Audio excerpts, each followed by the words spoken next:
Hello, hello, hello, and welcome to another episode of the PS Talks podcast. Um, I'm pretty sure this is just episode 6. Um, yeah. Um, we're gonna talk about the World Championships that happened this past weekend, and then we'll also talk about the LSL Invitational and what happened in that, and then also patch notes dropped, and I also will go over an important update as far as the future of the podcast, I guess you could say. Um, but yeah, first we're gonna go over. We're gonna. Sorry. First we're gonna go over the invitational. So the LSO and forgot. Um, Before we go over the LSL Invitational, I want to give a shout out to the Big Apple or the Big Dapple. I forgot what it was called. It was a Splatoon tournament held in New York, and then Sea Battle that was held the weekend prior, along with some other lands like Sunset Surge, and I forgot the other one that was being held. I think it's the one in New England. Um, I forgot the name, but I do know that I think it's in New England. Um, yeah, so,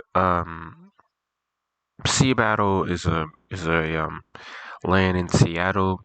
So if you're in the not Seattle but Washington area, so if you're in the Washington area, it might be in Seattle. One of the I think second Splatoon lands to ever happen was in Seattle, Washington, which was Don't Park on the Grass. It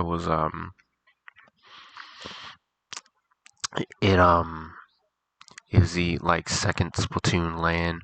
It was connected to Smash, so but and that's returning apparently to the Washington area or Seattle, Washington area. So kind of interesting that Splatoon is not being attached to it, but hey, some wonderful people were able to get um the things together to have Sea Battle and stuff, and they unfortunately ended up running out of time the weekend that they were hosting it. So the finals, the losers finals and grand finals had to be played online instead.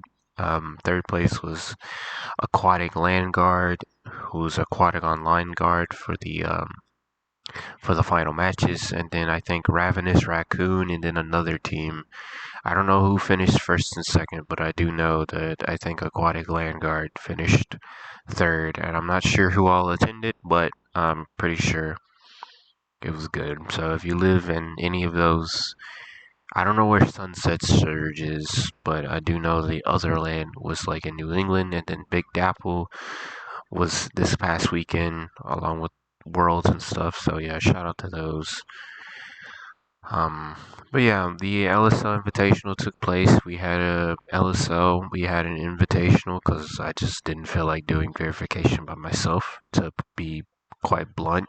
So I didn't want to deal with 80 plus teams and their 60 different roster changes because no one knows how to get that done before the tournament starts. So we picked out 8, or we put out a forum. Usually we hand pick the teams that we kind of want to invite, and then it's like if a team's not able to make it, it's just kind of the next team up that we had in mind.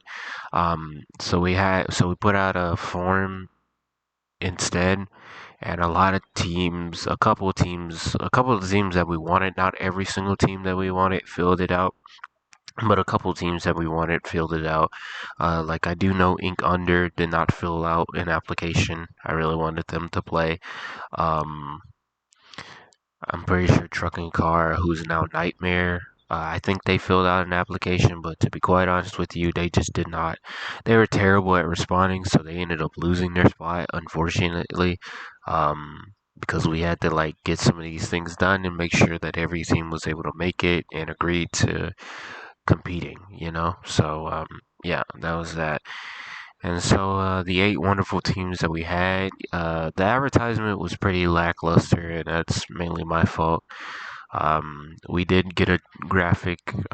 Jub was so gracious enough to make a graphic um, to kind of advertise for this weekend. The viewership wasn't up there. I didn't really, even though Worlds was like at midnight,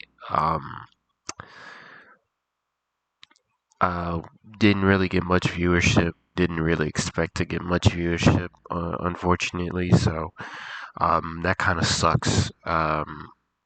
Do wish we could have done more for the eight teams because they really did put on a show. But yeah, Group A consisted of, and the seating was random. So Group A consisted of Diamond Rays, Insecure Connection, Wave Illusions, and Kiwi Ice Cream.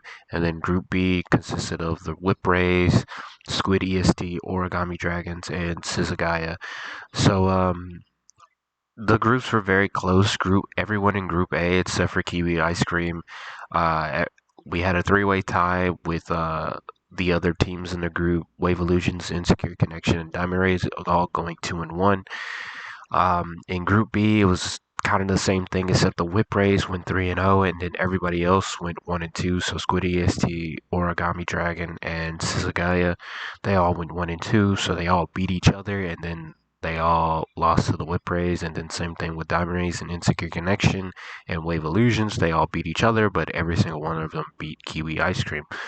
So it was a groups into a double elimination format. The commentary was good. I can't really I never really have any complaints about the commentary. Um, People were taking time out of their day to commentate for the Splatoon tournament, so I'm grateful for that. Even though even though the first pair of commentators had a very bad take on the restrictions, which I'll get to in just a second. But yeah, this invitation was very special in terms of like it wasn't a normal Little Squid League. It had restrictions, so the restrictions were, to refresh your memory, it was no cracking on clams, no pencils, so red and blue, and then no leaders. Um, One Zuka per team, one cooler per team, and one crab per team. So it was a limit, and on those specials, so you couldn't have double crab or double cooler or double Zuka. Um, and I kind of just wanted to see what the teams thought. We did have some feedback from it, which I'll get into after like I kind of just run through the brackets. So I wasn't able to watch the full thing. I had to go. Um, I had to leave because my team had a game. So so that's part of the other reason of holding an invitational. Probably little next to no one was going to show up to staff. Um, so it was just going to be poor Rob there by himself after a certain point, which ladder kind of runs itself, but like the ladder is 3 hours, and so I would have been gone before the ladder stage ended. Um, and then the seating, that's going to be pretty. It's not like difficult, but it is pretty annoying the way Battlefy kind of does it. The way you have to go through it and do it through Battlefy, and stuff like that. I wish it just had it something automatically where it's like, hey, these teams advance to the gold bracket and it like sees it like that, like other website, but it doesn't. Um, Other websites do that, and it allows you, and they allow you to make adjustments if you want. I'm pretty sure StarGG does that. I'm not quite sure. I never ran a tournament on StarGG, and I never want to. I know Challenge is just kind of like, hey, what they have is what they have, and you just got to deal with it. Like after you start the tournament and you like seed phase one, after you like seed phase one, if it's a two-stage tournament, it's like phase two. The seeding's up to them. You can't really make any adjustments or move anybody around. Um, So yeah, this was a good invitation all around. You know, we had Kiwi Ice Cream versus the Whip Rays, round one. Insecure Connection versus Origami Dragons. Diamond Rays versus Sizagaya. Wave Illusions versus Squid EST. So some big upsets where Diamond Rays and Sizagaya had a really good set on stream. That ended up being 2-1. Wave Illusions was kind of they were I don't want to say a last minute invite, but they were like a team that we brought in to replace um, a couple of teams that were like very bad at responding. Um, and they did very well. They did very well. They got a big win over Squid EST. Squid EST unfortunately ended up losing to Sizagaya in the losers round one, and then Wave Illusions ended up beating Diamond Rays, who I think is a contender to win LSL at some point or even get banned. The Whip Rays and Insecure Connection had a really good set off stream. There was some things that happened in that set that I don't really get into, but like the things that happened during that set and like the complaints that came from that set did not make any sense in my opinion. But hey, and then Wave Illusions ended up getting another big win over the Whip Rays 3-2. So they had back to back games that went to the max. So they went to a game three in round one, game five in winners semis, and then game five in winners finals. And they were sitting pretty on the in grand finals on the winner's side. And then Diamond Rays took out Origami Dragon. Insecure Connection took care of Sizagaya. And then we had a matchup between Diamond Rays and Insecure Connection. Insecure Connection ended up winning that 2-1 in the loser semis. And then Insecure Connection ended up having a rematch with the Whip Rays where they just caught momentum, I guess, and they 3-0'd the Whip Rays. I'm not sure what adjustments they made, but yeah. And then Insecure Connection went into the grand finals from the loser side. They forced a bracket reset. It was a game five. They forced a bracket reset. It was 3-2. And then in the bracket reset, it seemed like Insecure Connection kind of was familiar with this double limb format, or they just more comfortable in this type of scenario than Wave Illusions. And they also had the momentum behind them. They beat Diamond Rays, the Whip Rays, and then you have a bracket reset. You kind of have that momentum flowing behind you. But yeah, um, I think it was good all around. It was good. I think I wish I would have done a better job at the advertisement part. But yeah, I look forward to holding in the Invitational 5 in the future. It will probably be a lot bigger, if I'm being honest. Obviously, most of the teams probably won't be around during that time, but if they are, we'll definitely probably do a bigger invitational, probably like 16 teams and stuff, and probably won't be double elim, but like it'll probably be like 16 group stage into single elim or something like that, or maybe we'll start earlier if we do double elim. Who knows? Or so who knows what the future may hold. But yeah, um, talk about the bands. The feedback we got was overall positive. Especially for the restrictions. Some people were confused about banning leaders but not banning ZNF. The whole point of banning leader was to default chargers to ZNF, which some people were like, it still feels like a pretty bad matchup, but I feel like it's a lot more doable. Maybe we could ban ZNF as well and just have V Charger unbanned, because with V Charger and VAC, you have to put yourself in a little bit of a more dangerous position to like actually be useful with the VAC. Is for like strikes, you can kind of just stay in the same spot and throw strikes. But I do feel like after a certain point with ZNF Charger, there are certain points where you have to like push up and put yourself in a more uh open area where you can probably get flanked from either side and stuff like that, or just pinched or something, because you need to help out your teammate. That's kind of the whole point of playing a charger. It's to kind of deny space for your team and help them get into those areas they normally wouldn't be able to get in um, without a backline or something like that. I don't know if I explained that well, but yeah. I personally saw no problem. I think it's better than having a leader stand on plat of museum and just get and still get value and by not moving and until their team like pushes to the other team's plat and then they start moving. I think it should be, hey, your charger is on plat. Okay, you get your side of mid. Okay, now you want their side of mid and their plat. Okay, now we need to push our charger up to top mid, and then we need to push our teammates through the right side to go up the ramp and stuff. Hopefully that made sense. If it doesn't, cool, I guess. Um, but yeah, I think the invitational was overall really good. I think the restrictions were pretty good. I mean, probably bias coming from me, but I don't think we really got much complaints. We didn't really get many complaints. A lot of people said it was refreshing. Um, and a couple people that had played that were kind of like, why restrictions? Were kind of like, yeah, we liked it, but restriction stuff might be going out. I don't think the restriction stuff will be going out the window anytime soon, but yeah. Um, which leads us to Worlds. So day one was Turf War, obviously.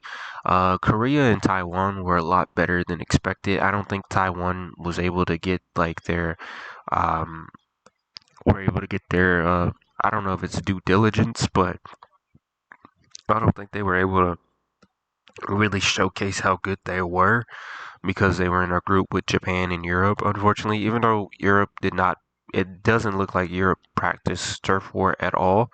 Um, I know South Korea, all of their qualifier matches were turf war.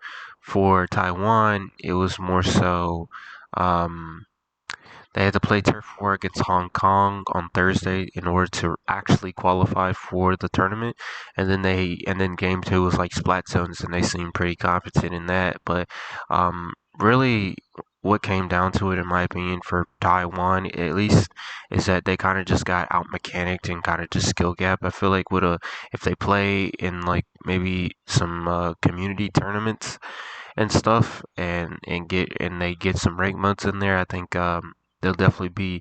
I think they'll definitely be a lot better the next time around if there is another world championship. But yeah, for South Korea, I'm not surprised they were really good at turf war. You know, most their entire qualifier was turf war.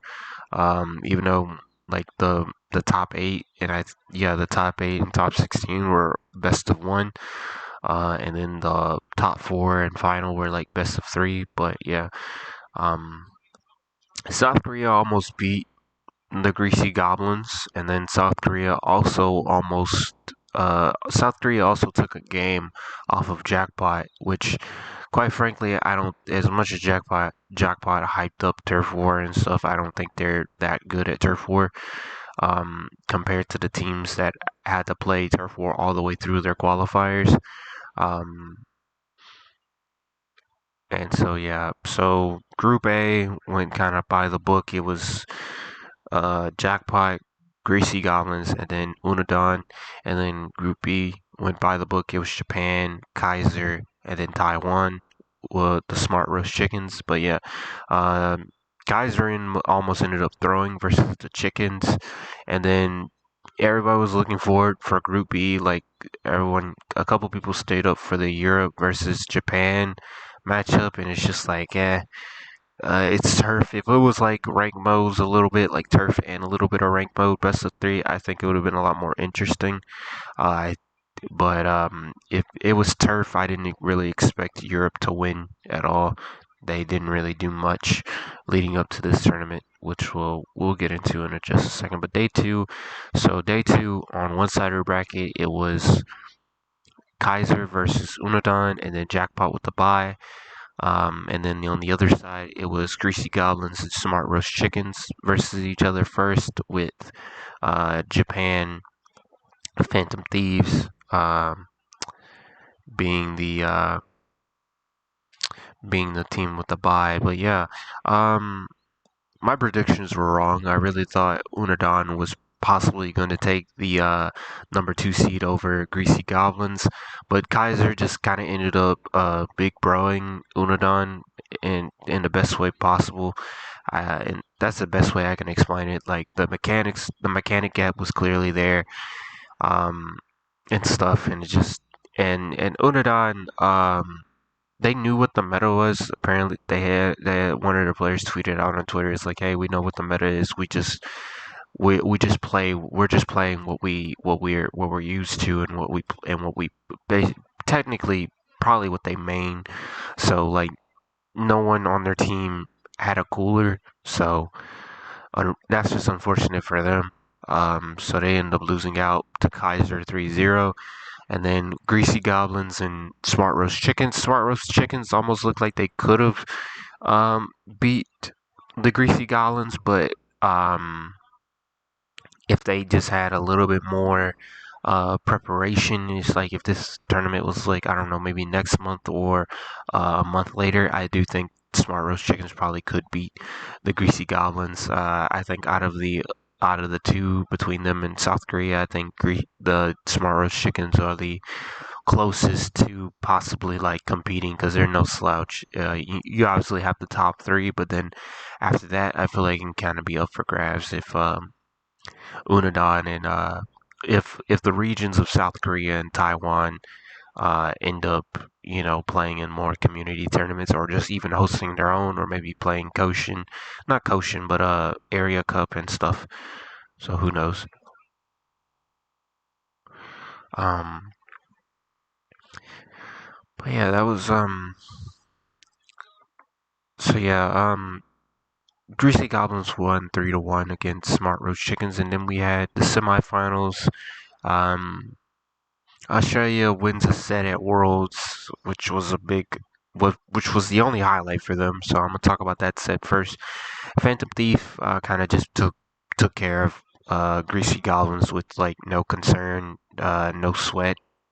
They looked pretty dominant, and no disrespect to the like Australian New Zealand region, but they are still way far. They are very much, very much very far behind. Sorry, words. They are very far behind when it comes to the rest of the competitive scene. They're not as far behind as like Unadon and South Korea and like Taiwan, but in terms of trying to compete with North America and Europe, even though Europe's not even doing anything, which we'll talk about in a second. But like, yeah, they still have a long way to go. If I'm being honest with you, um, so yeah, I don't think it's a stretch to say that the high level teams in the West, so like the new generations. I don't know if new generation will be considered a top level team, but the new generations of the world, the Red Suns when they were playing, the Nightmares when they were playing. I don't think it's a stretch to say that those teams would probably beat Greasy Goblins or take them to a game five. I don't think that's a stretch, and I don't think that's being disrespectful. But yeah, that's just my take on that. So yeah, we go to Kaiser versus Jackpot. That was the first set that was played out of semifinals. I'm just talking about this one last, but it was pretty much the set of the tournament. Um, Kaiser went up 2-0 very early on. They beat Jackpot on Rainmaker Umami, and then they also beat them in Tower Control uh, Inkblot, which I thought was Jackpot's bread and butter. You know, you got Doc Hugh back on ZNF, on Charger, not Pencil, but like ZNF Charger, and stuff like that. But like, it just looked like Jackpot was clearly shaky. They weren't comfortable.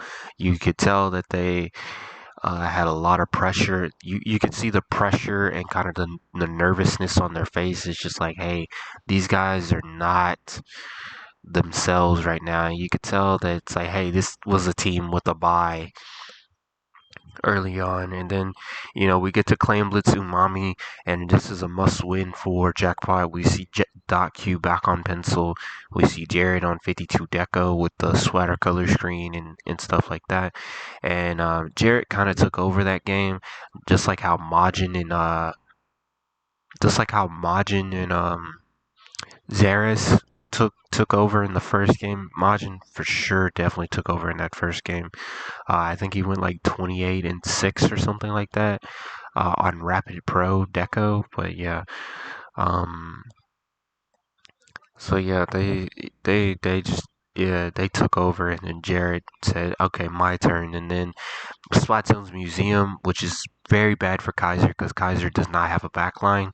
Um, They had to face Dot Q on pencil, and this was a bad map for Jackpot as well, but it wasn't as bad because they had a pencil. Um, you could say if they go into the semifinal set playing Japan instead of Kaiser and being 2-0 down, but I don't think they would be 2-0 down. But that's more hypothetical. You could say they lose that set if they're 2-0 down versus Japan in that situation, but I don't think they would go down 2 down to Japan. Um, based off of how finals went. But yeah, so Jackpot ends up winning that game, game number 4, Museum zones, and they end up playing the last game, which was Humpback Turf War.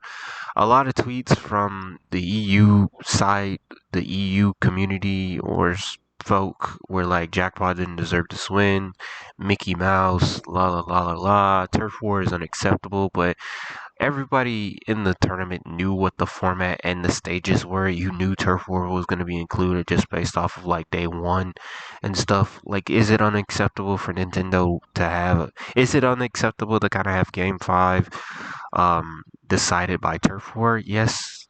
Yes, I agree, but at the same time, yeah, everybody knew what they were signing up for when they qualified for Worlds and the map list was released. So quite honestly, that was on EU.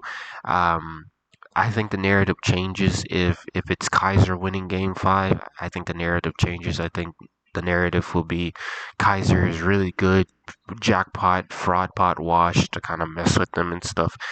But yeah, um, to kind of mess with them and stuff, you know. So yeah, and then after this, and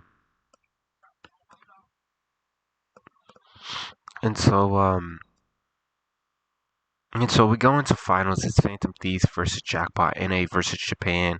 And Jackpot started off hot. TC Brinewater, they absolutely rolled through Phantom Thief. And then the second game, I think, was Splatoon's Flounder. Jackpot ended up dropping the game as I expected them to. And then the next few games, Jackpot kind of just took care of business. Rainmaker Manta was one of their bread and butters. I forgot what the other map that they played on, but the last map that they played on was Splatoon's on Hammerhead Bridge, and I kind of expected Jackpot to drop this one, but Jerry just absolutely popped off and just took over, and they took care of business in that front, and they just absolutely um, and they absolutely closed out the set. I think Madness at one point popped off as well, so um. They took over and they just won, and now Jackpot are your world champions. You know, brought back another trophy back to the Western scene and also to North America. So a lot of the narrative after this tournament was like, oh, Jackpot were frauds. Um, Jackpot are frauds. It was Mickey Mouse. You know, Phantom. They didn't have to play like someone like the GG Boys or Mauricio or Melon. They didn't have to play any of those guys, and so like yeah, the narrative behind it is like Jackpot's win is kind of Mickey. I wouldn't say it's Mickey. I don't agree with those people, but I do think they played a weaker Japan side compared to other um, Japanese sides. I understand Koshin is a big deal for Japan and like qualifying for Worlds, but I do think Turf War is like not the bet does not show who's the best of the best out of Japan, if I'm being honest. Um, but hey, it is what it is, and you know what's kind of done is done. But yeah, um, and then I think after Samakato tweeted out, you know, I feel like he's Jackpot's #1 hater at this point. He kind of gives me some. If you watch competitive Call of Duty, you'll know who I'm talking about. He kind of gives me like this scrappy slash Draza energy, and kind of just describe who Draza is. Scrappy talks a lot of trash. He's not afraid to talk trash. Um, he doesn't care if you've been in the scene for a long time or if you've been the best for a long time. He does not care, and he's pretty fearless. And he's also an up and coming. He's kind of the next. player or the next face, I guess you could say, or one of the next faces of Call of Duty, I guess you could say. And then Draza is just hated by every fan base that he like whose team he doesn't play for. So it's like you just absolutely hate this guy if he does not play for your team. Like I think he joined FaZe recently, and they have a big rivalry with Optic, and so they've beaten Optic I think 8 times now because they had a series uh this past weekend. And this guy literally put in his bio the CEO of Optic Gaming, and so yeah, so he kind of riles up a lot of fans from different fan bases. Um, so he kind of knows how to ruffle your feathers, and I feel like Sam Mikado is kind of that person. Um, I think it's all good, fun and games. I think it's all friendly trash talk. I forgot to mention that there was trash talk at Worlds between Kaiser and Jackpot. And it was quite amusing, and Nintendo also kind of just let it go, which I'm very happy about. But at the same time, I never want to hear Jackpot complain about trash talking over $0 ever again because there was no cash prize for this. It's just mainly a trophy and to be immortalized as a world champion, which they rightfully deserve. But I never want to hear the take of it's $0. Why are we trash talking from anyone from the jackpot side or anyone in general, actually? So, passion is just passion in my opinion. So I don't see why there has to be money on the line for you to want to talk trash and stuff. And so yeah, when people say, "Oh, Jackpot, you suck because you lost to us," I just think they should just really just take it on the chin and like clap back with their gameplay. But because people are obviously gonna do that, it's like, if you're supposed to be the best team in the West, how are you losing to us? You guys suck. Is the way I see it. But hey, um, but yeah, a patch drop. A patch is actually happening tonight. Actually, you might see this video the same day, or you might see it tomorrow. I'm recording this on a Wednesday, so um so yeah, patch 7.0, some things to kind of take of note. I'm not gonna talk about the sploosh buff because no one really cares. Splattershot Pro maximum damage has been increased from 42 to 45, so the two shot does it's not the MPU two shot, but Pro after two shots does 90 damage. Splattershot Nova got its RNG kind of reduced by 8%. H3 Nozzle Nose, its damage went from 41 to 44. Luna Blaster can kind of paint their opponent's feet easier once like I think they jump and shoot a shot at you. Um, and then S Blast, the radius of the long shots has been increased by 11%. Paintbrush, I believe, um, the yeah, I think Paintbrush just paints better by like 18%, and then the white ink frames for Paintbrush have been reduced by 1/6 of a second. Um, and then Dapple Doolies, their movement while firing is about 5% faster. For special buffs, we got Big Bubbler got reduced damage to the inner device and top section by 22%. Splatter color screen now does 40 damage instead of 30. Triple Splashdown is back to the S2 version of Splashdown. They didn't take away the fist, but like it's a lot faster. Like how it was back in Splatoon 2. You can still probably shoot it down, and then they also decreased the radius of the damage explosion by 13%, so they buffed it and they kind of nerfed it in a way. Kraken Royale, you can no longer crack and cheese, so basically you can no longer just crack and then everybody with a power claim jumps to you and you're under the basket. Basically, Kraken is going to act like a recall. Um, Yeah, so basically Kraken's gonna act like a recall special. So like so if you start Krakening from like mid and you get under basket, your teammates are gonna jump to mid instead of to you under the basket while in Kraken. So once the Kraken is over, you'll jump to where your teammate is. But yeah, um,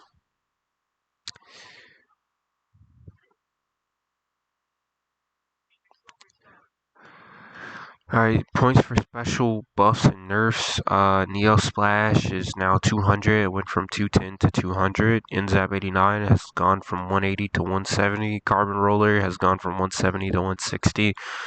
Gold Dynamo has gone from 190 to 180. Splat Charger has gone from, or Splatter Scope and Splat Charger have gone from 200 to 190. Dapple Dualies, the vanilla has gone from 180 to 170. Splatter Shot uh, has gone from 200 to 210, so it's a nerf. Squeezer has gone from 210 to 220. Range is going from 200 to 210, and Snipe Rider is going from 200 to 210. So, um, will this change the meta? Not quite sure. I don't think it will. Um, I don't think it will. Um, or change it much. I think it will just be kind of just standard. I think the bubble buff will kind of help out pushing in mini and like maybe junior into comps. But then if you want to, but then I think the answer to that for teams that would run bubble for the Zuka would be putting in a Splash-O-Matic or just T-Tech. Probably T-Tech is better, but Splash probably does paint better. And then Splattershot Pro being buffed is nice, I guess, but I don't think it's gonna outclass or fight well against Damper Mini. That is now probably gonna be in the meta. Squeezer that is probably still gonna be in the meta unless unless people just start picking Splattershot. The buckets, machine, slosher, and Dreadringer. I don't think it's gonna. I don't know if it can compete against those. I think you have to be really good with it, but in order for it to compete, and then for H3, I think it needs more buffs than just the damage. I think it needs like a fire rate, maybe like fire rate buff, a little bit. Nothing too ridiculous. Just like make it feel better, than what it currently is. And I think you could possibly see that as a cooler option and maybe even a bubble option. But yeah, a lot of people are optimistic about this patch because Crack and Cheese is gone. Clan Blitz is quote unquote saved in their opinion. Um, and then Roller, I forgot Roller and Big Bubble. That could be a thing. You could possibly see more Vanilla Blaster on tower control, and then Splatter Color Screen. Um, to be quite honest with you, they're not going to fix. They're not going to probably fix the sound issue. I guess if it is still an issue, um, I don't think they're gonna fix it. I feel like this is like Nintendo's way, and this is not my words, but I'm just kind of speculating. I feel like this is kind of Nintendo's way of saying, "Hey, just turn down your volume or adjust your volume or your audio settings or something like that." Which like they could just maybe just do that themselves because there's no like quality of life features in terms of like visual, visual settings and like sound settings to where you could like turn this down a little bit and have this up a little bit more, and they don't have that, which kind of blows my mind. But yeah, that's it. That's the patch and stuff, and that's all the stuff I kind of wanted to talk about. But important update. Um excuse me. um I have um I have sadly stepped away from competitive Splatoon. I don't I don't quite know um what I'm gonna do with the podcast. I'm very much conflicted about my decision. And like I don't know who I'm even talking to. I guess I just speaking of what's on my mind, but I guess I just wanted to update whoever watches this to let you know that if the uploads aren't as frequent or if they just stop in terms of this podcast, I apologize.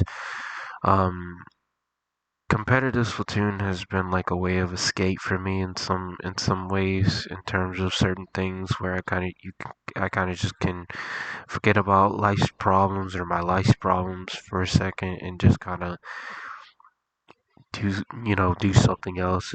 It's almost like when I played high school soccer and stuff, and even with coaching. So it's like when I'm not coaching, because I don't play anymore, unfortunately. So when I'm coaching, it's like competitive Splatoon was kind of like that second um, outlet for me. If that makes any sense. So yeah, kind of sucks. Pro gets a buff right the day, the day after. A couple days after I step away. Um, but yeah, I don't know. I don't know. I still enjoy competitive Splatoon, but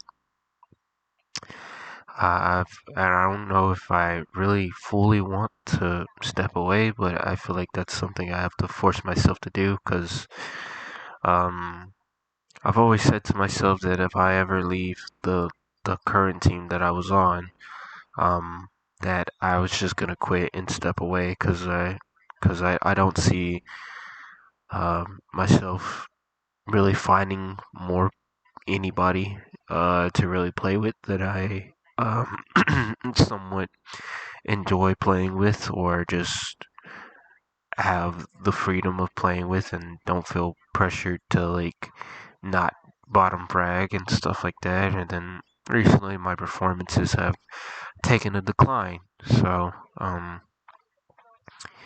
we'll see. I Yeah, really difficult decision, but I don't know if I'll continue doing these. Maybe we might go until episode 10 and then we stop. Um, or we just, or this might just be the last episode. So yeah, I thank you all if this is the last episode or if it isn't. Regardless, thank you for watching. I appreciate it. Um, Appreciate those who like the video and take time to watch. But yeah, that's about it. Hope you have a good rest of your day whenever you're watching this or night, wherever you're watching and whenever you're watching this. And yeah, later.